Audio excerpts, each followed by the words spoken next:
Welcome back sa aking YouTube channel. Para sa mga first time lang po na manood, please click mo na yung Jeremy's TV Manila. Anyway guys, wala nang ba ito, libre lang, tulong mo na lang din sa kapwa mo. Right, thank you very much po. So topic natin ngayon for today's reflection. Ang topic natin ay tungkol sa puso. Yan, di ba? Mga ilang araw na natin itong tinatopic. Kaya nga sinasabi ko sa inyo o tinatanong ko, inaalagaan mo ba ang puso mo? Kasi sa lahat, di ba, yan na pinakamaselan yung puso. At ito rin ang madalas na sensitive, di ba? At nagiging traitor kapag pinabayaan yung puso, yung tinatawag na heart attack. Pero kung inaalagaan mo naman, wala namang problema, di ba? So, kaya nga, pag sinabing puso, di ba, ang unang pumapasok sa atin, pag-ibig. So, sa kabila ng pag-ibig na yan, meron tayong tinatawag na puso ng pagpapatawad. 'Di ba? So bakit nga ba napakahirap magpatawad ng isang tao? Sa lahat, 'di ba? Sa lahat. Yan ang pinakamahirap na gawin. Lalo pa, 'di ba? Lalo pa yung mga taong nagkasala sa iyo o nagtaksil, nagtraidor. Yung mga taong pinakamalalapit sa puso mo. It's either asawa mo 'yan, jowa mo 'yan, magulang mo yan, kapatid, at best friend. Diba? Napakasakit niyan dahil unang-una pinagkatiwalaan mo sila. Lahat ng lihim mo, minsan kinukwento mo, diba? Sinishare mo dahil nagtitiwala ka na hindi yun ipagsasabi kahit kanino.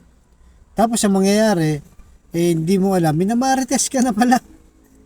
Lahat pala ng kababayan mo o dyan sa barrio nyo, alam na ang buhay mo, yung sekreto ng buhay mo. O kaya naman, di ba, pinagpalit ka ng asawa mo, ng boyfriend mo, or yung kapatid mo mismo, minsan niloko ka, di ba? So marami, di ba? Lalo pa kung mabibigat yung mga ginawa sa'yo, talagang napakasakit nun. Yung puso mo halos sumabog sa sobrang galit, 'di ba?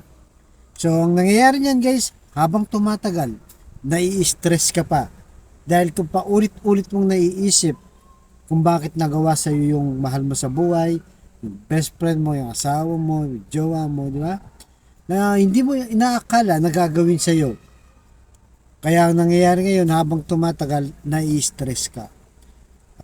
Dahil sa pag-i-stress mo, ay umaabot pa sa puntong nagkakasakit ka na, nangangayayat ka na, hindi ka na makakain, hindi mo matanggap ang ginawa sa iyo ng mahal mo sa buhay, malapit sa buhay mo, di ba? Dahil sa kakaisip sa iyo. Kaya nga sabi sa Colossus chapter 3 verse 13, magpasensahan kayo sa isa't isa at magpatawaran kayo kung may hinanakit kayo kanino man, dahil pinatawad din kayo ng Panginoon. 'Di ba? Yan ang malinaw na mensahe sa atin na magpasensahan daw. Kung minsan, guys, kahit maliit na bagay lang, pagpasensahan mo na, 'di ba? Lalo na, guys, sa may mga asawa, 'di ba? Minsan madalas mag-away ang mag-asawa, minsan small thing lang. 'Di ba?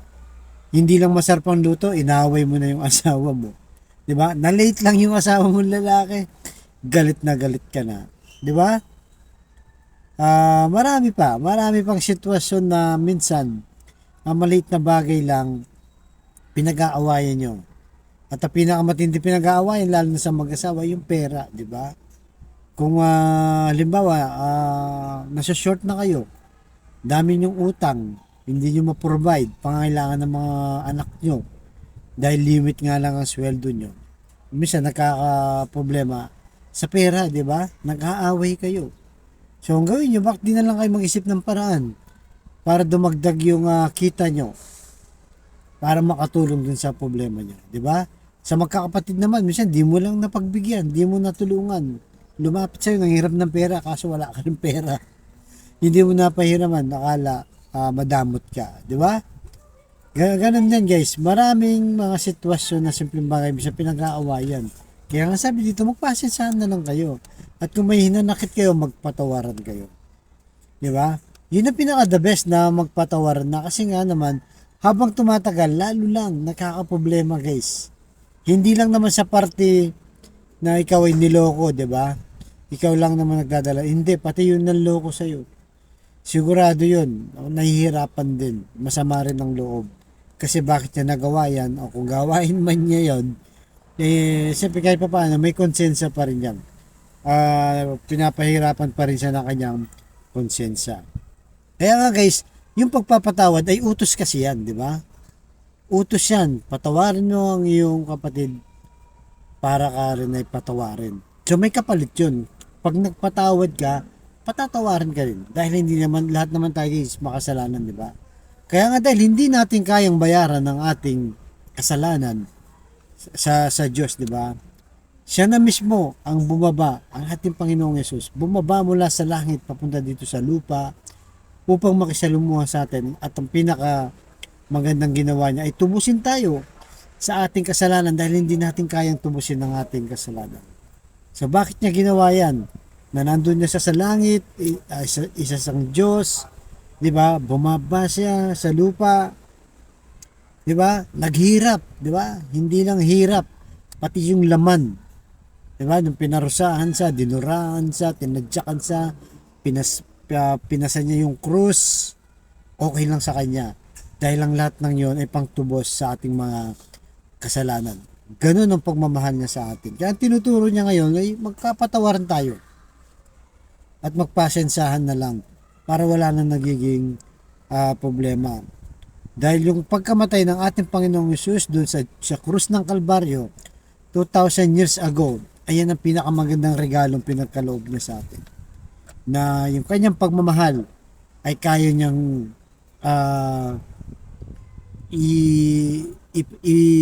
ibigay ang kanyang buhay para lang sa ating kapatawaran. Di ba? Kaya ganun tayo kamahal ng Diyos na kailangan ay gayahin natin siya. Ang kanyang mensahe magkapatawaran at magpasensyaan. Kaya sa kapatid nating nanonood sa aking vlog na may matinding karamdaman, problema sa pamilya at problema rin sa financial, sabayin mo ko sa napakasimpleng dasal kung ikay maniwala at magtiwala at lalong-lalo na kung ikay manampalataya sa ating Panginoong Yesus ay tsak yun ay kanyang ipagkakaloob. So tayo manalangin. Lord, i-bless niyo po ngayon ang kapatid naming nanonood sa aking vlog na may matinding karamdaman. Stage 4 cancer na, Lord. Tinaningan na po sa buhay. Matagal na siyang bedridden sa bahay man o sa ospital. Ipuhin niyo po, Lord, ng iyong mapagpagaling na kamay. Haplusin niyo po, tanggalin niyo po ang kanyang karamdaman. Yakapin niyo, Lord, para bumalik kanyang kalakasan para sa kanyang pamilya. Ganon din po sa pamilya, Lord. Dahil sa hinanakit, dahil sa pagtataksil, pagtitrador, kung ano pa man. Ilumin niyo po, Lord, ng iyong mapagpagaling na puso ang aming mga kapatid na ito at pagbigis-bigisin niyo po muli ang kanilang magandang pamilya. At ganoon din po sa financial, Lord, na kailangan namin lahat. Lalo na, Lord, yung kapatid naming walang-wala, ultimong pambili ng 1 kilo ng bigas, pambili ng ulam, pambawon sa mga bata, pambili ng gamot, at kung ano-ano pa, Lord. I-bless niyo po ang aming hanap buhay. Kaya nagsusumamo po kami sa inyo, lumalapit, na may kababaang loob, Lord. Tulungan niyo po kaming maging mapagpatawad sa aming kapwa. So lahat na ito iniling namin sa matamis na pangalan natin Panginoong Yesus. Amen and amen. To God all be the glory. Sa kanang mga manang anak ng Jesus Santo. Thank you very much.